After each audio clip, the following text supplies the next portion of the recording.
Assalamualaikum warahmatullahi wabarakatuh. Anak-anak Ibnu Katsir yang hebat, alhamdulillah kita masih diberi kesempatan untuk belajar lagi. Kali ini kita melanjutkan tema 4, subtema 2. Nah, kita akan membahas mengenai tanggung jawab. Sebelum belajar, mari kita ucap basmalah. Bismillahirrahmanirrahim. Anak-anak, kalian masih ingat mengenai tanggung jawab? Kita sudah pernah membahasnya. Nah, bahwa tanggung jawab merupakan sikap berani menyelesaikan hingga menanggung akibat dari tugas yang dilakukan. Maksudnya apa? Contohnya, misalnya ketika kita makan. Ketika kita makan, kita bertanggung jawab untuk menyelesaikan apa yang kita makan, menghabiskan makanan yang kita makan. Kita membuang bungkus makanan atau mencuci alat yang kita gunakan untuk makan. Berarti kita telah bertanggung jawab atas apa yang kita lakukan, yaitu aktivitas makan kita. Tanggung jawab juga dapat diartikan sebagai kesadaran terhadap tingkah laku atau perbuatan, baik yang disengaja maupun yang tidak disengaja. Dapat diartikan pula sebagai wujud kesadaran atas kewajibannya. Apa kewajiban kita sebagai seorang muslim? Kewajiban kita sebagai seorang muslim adalah sholat. Maka ketika kita sadar melakukan sholat,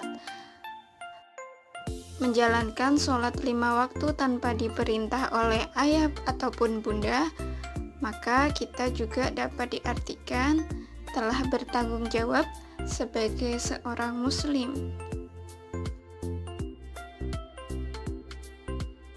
Nah, sekarang bagaimana dengan tanggung jawab kita sebagai anggota masyarakat?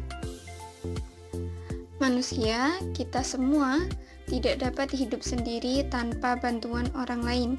Hal ini sesuai dengan kedudukannya sebagai makhluk sosial. Karena kita membutuhkan orang lain, maka perlu adanya komunikasi. Komunikasi inilah yang akan membantu kita dalam hidup bermasyarakat. Nah, setiap warga atau masyarakat memiliki tanggung jawab di lingkungannya masing-masing. Apa tanggung jawab sebagai anggota masyarakat? Yang pertama adalah saling menghormati. Yang kedua, menolong tetangga yang membutuhkan bantuan atau saling tolong-menolong. Yang ketiga, memelihara ketertiban dan keamanan lingkungan. Yang keempat, meningkatkan rasa solidaritas sebagai sesama warga masyarakat atau saling peduli antar warga. Dan yang berikutnya, berperan aktif dalam bermusyawarah dan mengambil keputusan.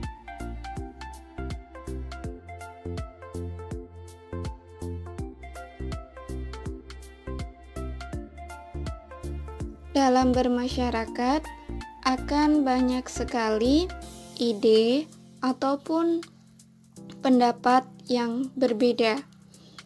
Maka, untuk menyatukan sebuah ide ataupun mencari solusi dari berbagai pendapat yang ada, kita membutuhkan musyawarah. Pengambilan keputusan melalui musyawarah bertujuan untuk mencapai mufakat atau kesepakatan pendapat. Namun, dalam musyawarah jika tidak tercapai mufakat, maka dapat dilakukan dengan cara pemungutan suara atau voting. Hal semacam ini dapat kita temui pada saat pemilihan ketua RT, ketua RW, penentuan jadwal kerja bakti, atau penjadwalan tugas siskamling. Sama halnya ketika kita di kelas saat menentukan siapa yang menjadi ketua kelasnya.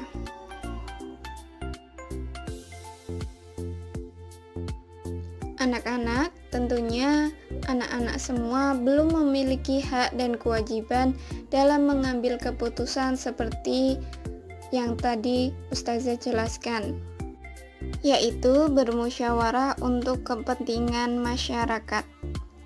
Namun, anak-anak tetap dapat ikut berperan aktif dalam musyawarah yang diselenggarakan. Nah, bagaimana caranya? Karena anak-anak juga termasuk sebagai warga, maka anak-anak semua juga harus dapat bisa berperan aktif di dalam masyarakat. Caranya adalah misalnya dengan ikut bergotong royong. Jika dalam hal bermusyawarah, maka ikut bergotong royong menyiapkan tempat musyawarahnya. Nah, peran aktif lainnya yang dapat dilakukan oleh anak-anak ketika ada musyawarah dengan cara mengamati jalannya pengambilan keputusan atau musyawarah tersebut agar kita bisa menjadi tahu. Peran aktif kita lainnya dalam bermusyawarah, kita dapat membantu menyiapkan makanan dan minuman dalam kegiatan musyawarah tersebut.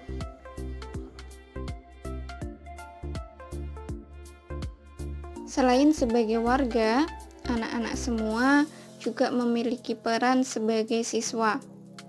Maka, sebagai siswa, anak-anak semua memiliki tanggung jawab di lingkungan sekolah. Sebagai warga sekolah, tentu kita menginginkan agar lingkungan sekolah dalam keadaan yang aman dan nyaman. Lalu, apa tanggung jawab kita sebagai siswa ketika di lingkungan sekolah? Tanggung jawab kita adalah yang pertama, belajar dengan rajin dan tekun. Yang kedua, mengerjakan tugas-tugas sekolah. Yang ketiga, melaksanakan tata tertib sekolah. Yang keempat, menjaga kebersihan lingkungan sekolah. Dan juga berperan serta dalam pemilihan ketua kelas sebagai bentuk musyawarahnya.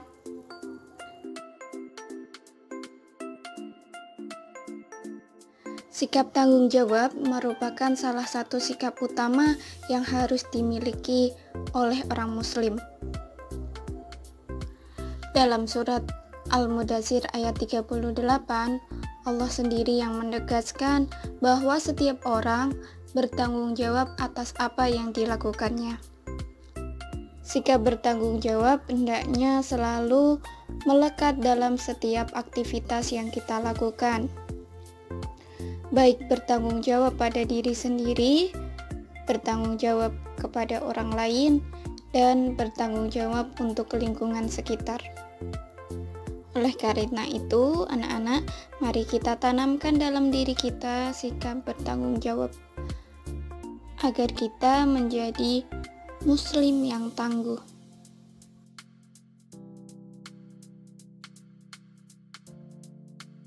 Nah, anak-anak, sekarang coba tuliskan salah satu pengalaman anak-anak semua dalam melaksanakan tanggung jawab terhadap sebuah tugas yang diberikan oleh Ustazah. Buatlah dalam bentuk tabel berikut ini. Dalam kegiatan apa, kemudian Ustazah memberikan tugas apa, tugas yang dilakukan, kemudian wujud tanggung jawab yang kamu lakukan terhadap tugas tersebut, dan bagaimana kendala atau hambatan ketika melakukan tugas tersebut. Kemudian apa yang kamu lakukan dalam mengatasi hambatan atau kendala tersebut.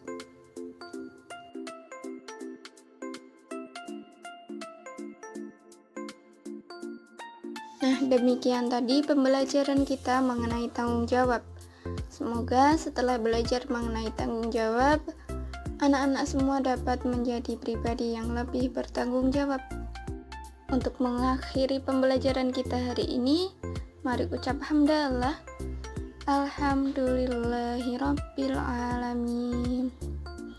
Ustazah ucapkan terima kasih. Jangan lupa tugasnya dikerjakan ya. Wassalamualaikum warahmatullahi wabarakatuh.